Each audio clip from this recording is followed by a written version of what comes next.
3.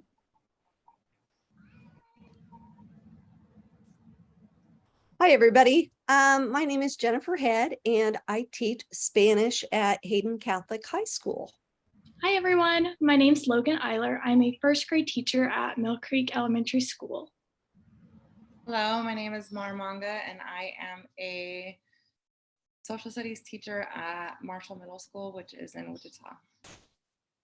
I'm Danielle Gomez, and I'm a third grade teacher for Overbrook Elementary. So thank you all for being here today. We're going to discuss the impacts that trauma has on students and what we as teachers can do to help students that have been victimized by trauma. So starting off, I just kind of want to give a definition of what trauma is. And it is the response to a deeply distressing or disturbing event that overwhelms a person's ability to cope, causing feelings of helplessness, diminishes their sense of self and the ability to feel a full range of emotion. Trauma can be caused by a series of events. They can be physical, emotional, or sexual abuse, physical or emotional neglect, parental mental illness, parental substance dependence, and parental incarceration. And it can also be parental separation or divorce and domestic violence. So each one of those areas of trauma is considered an adverse childhood experience. And there is something called ACEs, which is the acronym for the adverse childhood experience. And for each one of these particular traumas that a child has, they receive one score on the ACE score rating. So for every yes, again, a person would get 1 point. Now, the impacts of these ACE scores in my research that I did was quite frankly astonishing. The higher number the ACEs, the greater risk of health problems. So I didn't even have any idea that health problems could be a factor associated with trauma. But what I found out is that a person with an ACE score of 4 or more compared to a person with 0 ACEs, they are 2.5 times more likely to develop a chronic pulmonary disease or hepatitis. They're 4.5 times more likely to develop depression and 12 times more likely to commit suicide. Now, sadly, a person that has an ACE score of 7 or more compared to a person that has 0 ACEs, they are 3 times more likely to develop lung cancer. They're 3.5 times more likely to develop an ischemic heart disease. And they also have an increased risk of developing risky behaviors. So what can we do as teachers to help our kids that have been victimized by trauma? Well, some strategies are we must strengthen our interpersonal relationships and social emotional skills. We need to support physical and mental health needs, avoid practices that have been the potential cause to reactivate trauma in students' lives and try to mitigate their stress, creating safe environments. So in our classrooms to make sure that the students feel safe, and then teach and model and practice self-care, and then be present and emotionally available for the students. And so this is where social and emotional learning comes in, because it plays a significant role in helping students get through and to be able to cope with trauma that they have experienced in the past. Yeah, just diving in right into social emotional learning, otherwise known as SEL. It's just the process of developing the self-awareness, self-control, and interpersonal skills that are vital for school, work, and life success. We want to set up our students for their future, as well as make them successful in the classroom. With SEL, we're noticing substantial gaps in our understanding of whether and in what ways SEL programs and approaches can best advance academic, social, and emotional competence of the development of all children, youth, adults. So how do we bridge that gap to promote success for every single student? Research shows that teachers have the greatest impact on student learning. Their opinions carry greater weight, especially among parents and policymakers.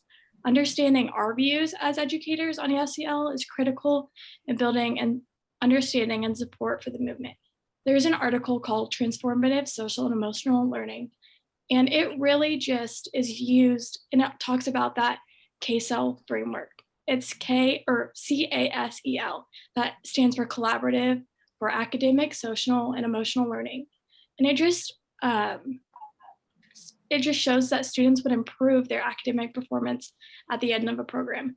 27% of students would improve using this framework at the end of the program, and 24% would have improved their social behaviors and lower de-stress in the school, which is amazing, just those numbers. So how do we do this?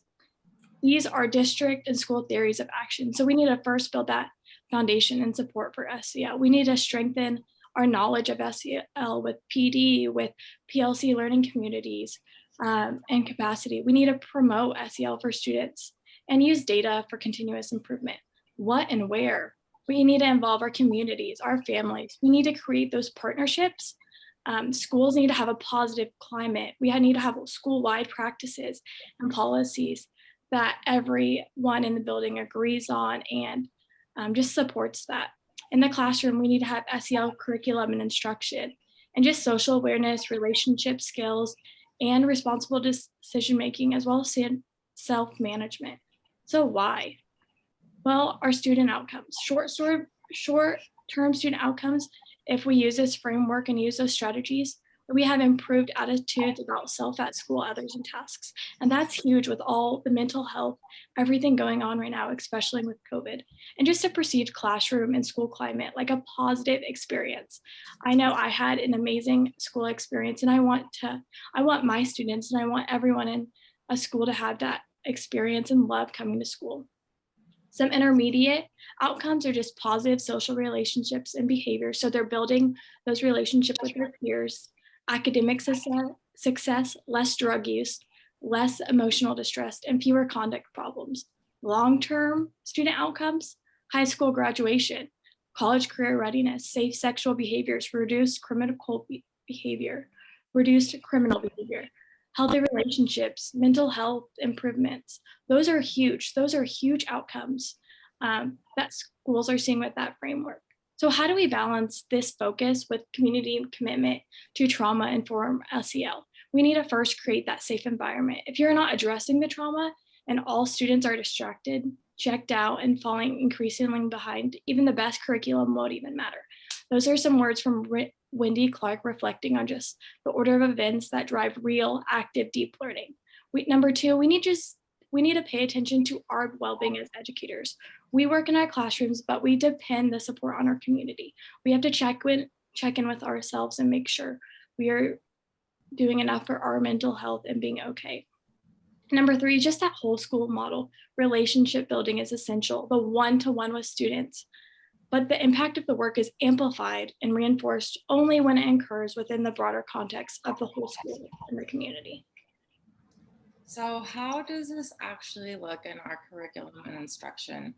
I found a study that was conducted in Malawi by Lee and Simmons, and a little background information about Malawi. It's a country in South Africa and it's landlocked. So basically they don't have access to any ports, any oceans, and this can really hinder a country's economy just because it costs that much more to be able to ship and receive things.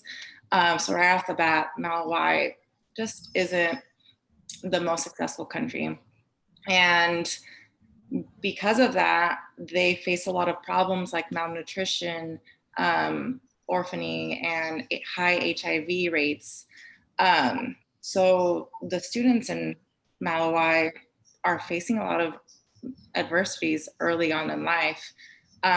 So because of all of this, there was a study conducted for a short period of time.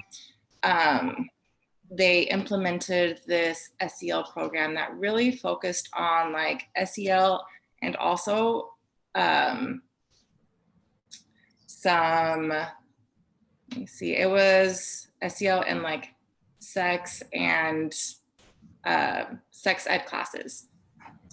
So when teachers found out that they were doing this, there were some hesitations just because they were very uncomfortable teaching like sex ed. And there was already a weak commitment to, and there wasn't very much support for this curriculum. But just knowing how it could possibly benefit the students, they did it anyway. So what they did is they try to teach these life skills, and they try to do things like role playing. But then it was difficult because a lot of the teachers before 2006 hadn't been trained to teach like these life skills. So if they went to college before 2006, they didn't know how to do these things because it wasn't something that was taught, which is something that's different that happens on a global level, because globally there are countries that embed SEL skills into subjects like reading and civics and social studies. But throughout this study, there was data conducted, and there were 432 teachers interviewed, and there were two distinct barriers to this. One of the big ones was the teaching of the life skills itself, and adding that sex and health education, because they just were not comfortable teaching that. In the Malawian culture, teaching about private parts isn't something that you do in a public setting. That's not what your teachers do. That's something that you do at home. And the teachers just said that they didn't have enough knowledge to teach these things. So it wasn't as successful in Malawi as it could have been, just because the teachers weren't well equipped with knowing that. So it could have really helped the community, especially just like, I mean, if they're struggling with HIV, teaching about health and sex ed could have really benefited them. But ways to make SEL work, you need parent partnership, school openness to SEL, structure of school routine, linkage of SEL to school goals, teacher pedagogy. And there's an observation study from the United States that found that teachers who were highly supportive of SEL were able to directly explain to learners SEL concepts such as anger management, model behavior strategies such as conflict resolution, encourage student discussion of emotions, just to name a few. But basically, teachers who had higher levels of comfort with SEL enjoyed teaching it more and taught it more consistently. Teachers who were committed to improving their SEL skills and demonstrating them to learners were more likely to integrate SEL into classes, and teachers who arranged classroom rules to communicate positive behavioral skills. This can look like holding regular class meetings, peer mediation, the calm down corner, and teaching kids how to work in groups. All right, so going along with what you are talking about, one of the best ways to really implement it into a school is it does need to be school-wide. It needs to be district-wide. It really almost should be statewide when it comes to integrating these practices and policies into your building. Students who suffer from trauma, they typically have been found to have a higher heart rate, resting heart rate, than students who are not. So when you have that problem student who does seem to go from 0 to 60, as they, who was it? Mark pointed out, he goes, they probably weren't at 0. They're probably sitting there at 45, already ready to go. So being able to recognize and understand the importance of things like the mindfulness, the belly breathing, the yoga, the body scans, those are all like quick 5-minute things that you can throw into your lesson every half hour. Like, it doesn't take an entire 30-minute chunk of your time out of your day to do some of these activities to help those students that you know are already sitting on high alert. So what can we do? We need to move, like I said, the whole district really needs to be on board for it to work the best. You need to have open conversations with staff, open conversations with your students, open conversations with your parents, just to get the information out there and make it aware to the general public. You need to have an alignment of policies and practices. So verbiage, language, what the kindergarten classroom uses, the fourth grade classroom needs to use the same language. So there is consistency throughout the whole building. There are programs available. You just got to look them up. There is so many options out there. Find one, try it. If it doesn't work, it's okay. It's okay to fail. You also have to have the availability and encouragement for self-care for your staff. You can tell them to do all these wonderful things for their students, but until you're making sure that your staff also receives those same things, you're only going to get about half the accomplishments done that you need. I'm trying not to repeat what everybody else has said. So one of the articles was 26 ways to integrate social emotional learning throughout your day. And like I said, it covered things as simple as start your day with a morning check-in, a clip chart. Think of the movie Inside Out, and you have all of those colors. We use that daily in our building, and our students already know, yellow, I'm having a great day, I'm good to go. Blue, not so great, I didn't sleep well. Green, my tummy's upset. Maybe you didn't get enough breakfast, you need to go get something from the nurse. So those our little clip charts, they take 2 seconds out of the student's morning. They're not taking any time out of your education time at all. We also have morning meetings. And during these morning meetings, we discuss all of those things. We discuss mindfulness. We discuss, when you're feeling red and you need to go to the calm down corner, what are some strategies? Oh, we have belly breathing. Oh, we have, the 5 senses check-in. 5 things I see, 4 things I smell, 3 things I hear, to kind of help regulate their bodies. Again, this is done during your morning meeting time, so it's not taking any time out of the rest of your day. Like I said, the common use of vocabulary throughout your entire building. Calm down corners were mentioned. Peer mediation is a great way that takes it off of you. They need to find a buddy. The buddy is there to help them. So all of these things are ways that we can easily help our students. I don't know if you guys have heard, but one of the things that our building 5 years ago, because they adopted it before I started. If you've ever heard of the program Leader in Me, it is a social emotional learning program that focuses on encouraging every single student in the building to essentially find their genius and become a leader in their own way. So we're encouraging those students to look at themselves and look at their strengths and what they have to offer and to celebrate it. And by giving them an area or an outlet at school where they can share what they're proud of, or they can share what they're good at, it gives them a safe environment to really grow and maybe not have to feel that fight or flight that they do at home from the trauma situation. So it seems to be working. So we're 5 years in now, and it's a whole culture change. I came from a different school district that didn't have anything like this. To the building I'm in now, it's huge to see the pride in all of the kids' faces when they get to be those leaders in school.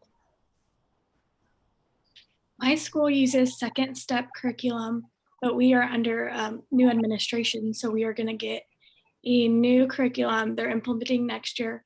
The social worker and the instructional coach are working together. A few social workers around the district for the Shawnee Mission School District are looking to implement this in a few schools and this new curriculum. And then from what they see, they're going to kind of see if they want to do it whole district wide, which is awesome that they're looking to do whole district wide, because like you mentioned, Danielle, to make this community and culture, like you need statewide, district wide, school wide. So if we can start where my school is on the right track to making that next step, we're just not at where you are in your building right now, which is awesome.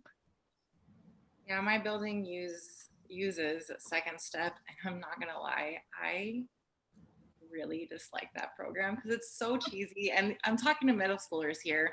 So when it's like, here's a problem, here's what you can do, everything is like, first of all, the population of my school does not fit the people that's reflected on the second step. The people in my school, most of them, it's like 92% are Latino and 95% are lower income. So it's just not reflected on second step. So they see these kids and it's just not how it happens in middle school. And it's like asking them to solve these problems. And I mean, in the classroom, they're like, oh yeah, we would do this. Perfect answer, perfect answer. And then whenever they actually like face whatever problem in the lunchroom, none of that is applied. And it's just not connecting with them. So I'm glad you guys hopefully are getting a better program than second step, because that one is a little, yeah. Well, we don't necessarily follow a specific program at our school. Now, I teach high school. And so we have had different teacher and services about social emotional learning. And our main thing is to really make connections with the students, make them feel that they are in a safe environment, and to give them that safety factor that they can talk to us and that they can tell us what's going on. So we don't necessarily have the, the breathing activities and things such as that, but just tips for us to establish that good relationship with the kids. And then if we need to intervene in some way, then we can do that. I have had multiple experiences with kids that have been through some form of trauma. Unfortunately, sometimes I've had to go ahead and talk to administrators, and from there, they can reach out to families and try to intervene and help the students along. But, it's so rewarding for me when I have a student that comes to me and tells me, I just really couldn't focus in class because, I'm really hungry, because we didn't have enough food at home. And so I had to go without dinner last night. And, now I'm struggling.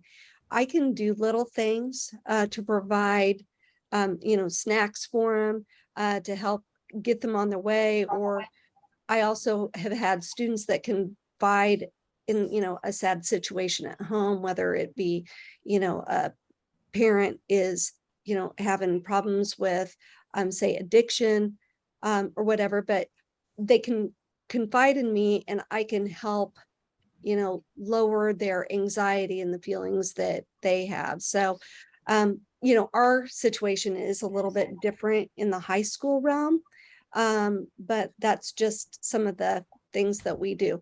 I think you guys all had really great input, and I personally learned a lot from listening to each of you speak.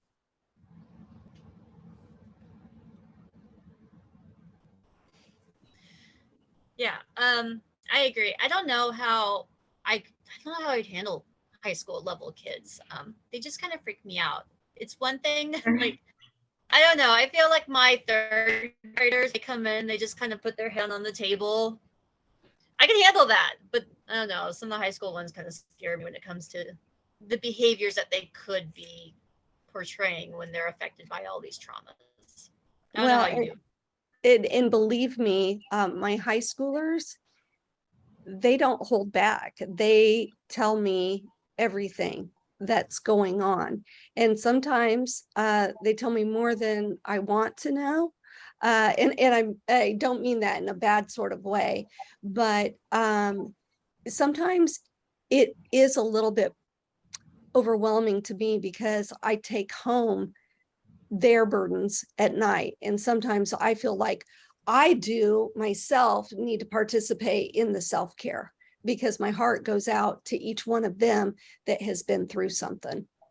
It's hard to turn off that like school mode, not school mode, just because you care so much about them. They're like your kids. They really are. And it's just, it's hard to find that connection. I struggle with that myself too. It's just like how to turn it off, or like just how to improve my self-care as a teacher as well. But our school implemented mandatory morning meetings, and I'm first grade, so it's a little bit different because it's K through 6, but we have 15 minutes of interrupted morning meeting time every day. And I think that's really benefited and just set our students up for a good start of the day, because we always do like a greeting, a question. So I'd ask him a question and then an activity. So that activity could be like, if it's Mindful Monday, we'll do yoga. Or if it's Tuesday or Wednesday, we'll do like a directed draw. If it's, we'll play this or that to get to know each other better, or we'll do a like quick little game. It just really, I think, builds that relationship like we have all been talking about, and just kind of, and if I need to address something with maybe I can tell someone's already had kind of a hard start to the morning, and be like, okay, so you need to go to the nurse, or you need to go like take a break and read, or just kind of like having time with the students to really get to know them and see kind of, like you said, with the clip charts, or like, okay, how are you feeling today? Touch blue or touch red, kind of just like that little check-in that they need. I started implementing afternoon meetings as well, just as like a 10-minute check-in with the kids. Okay, we talked about fixing this problem in the morning. Were we successful through the day? Did we meet these challenges? Or even just, okay, what's really like, what's going on? Why are we not want to get on the bus? Like, what can we do now to get you to the next phase? So I like that, kind of like a follow-up and just like a check, did we meet this, and kind of holds them accountable for their actions. I think you guys are both, I'm pretty sure you're both elementary, right? Mhm. And I feel like it's all about like the touchy-feely, but once you get into middle school, it's like, boom, you gotta know your math, boom, you gotta do this, boom, social studies, oh, electives, oh, state assessment's coming up, we gotta prepare. It's like, oh, it's so heavy on the math, the science, the reading, all of those things that the SEL does get lost. And that's why when Jennifer said it's all about relationships, I completely agree with you. I mean, there's kids that come to me and I'm just like, no, you've had lunch with me every single day. I need some me time,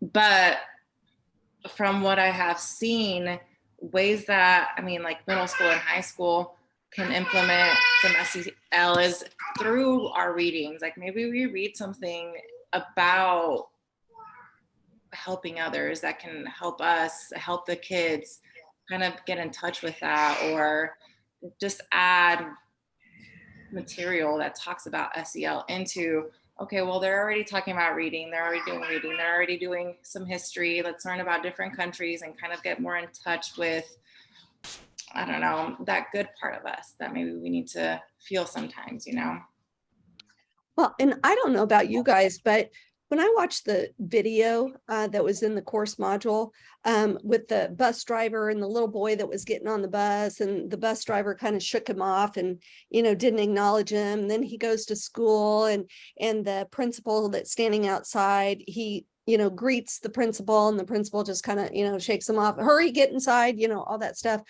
It made me really stop and think about, gosh, what am I doing at school? Most of the time, I'm hopeful that I'm actually present for the kids, and that I'm there, and that I am greeting them with the, hey, how are you? What's going on? But I'm human, and I know that sometimes I failed. And sometimes, especially when the kids maybe have been behaving poorly, or they've been a little too chatty in class, that I get to the point where I'm just like, give me a moment, come on. And, after watching that video, I thought, I don't want to inflict any more trauma on any of my kids that have already been through it. And that's when I have to realize and take a step back and say, okay, you know what? I'm the one that needs that break, that moment. Okay, count to 10, take a breath, and now speak, instead of, my initial reaction of, you guys are driving me crazy, give me a moment. But I don't know about you guys, but that video spoke volumes to me. So one of the things that I know, I feel like I have a story for everything, and I feel horrible, but our counselor said one of the great ways to really connect with your students at all levels, if you're feeling that frustration, you're feeling elevated, own up to your feelings, say, hey guys, I'm stressed. I want you all to take 10 deep breaths with me. And it shows the students that you're human. and it really helps them connect on another level. And what did that take? 30 seconds of your time? And you I all just love that. put your thoughts together as a whole class. Well, I love that because then you're exactly right. They see you as a real person and that you have the same struggles maybe that they do. And you Yeah. show them how to kind of walk through that. You were the example for them too.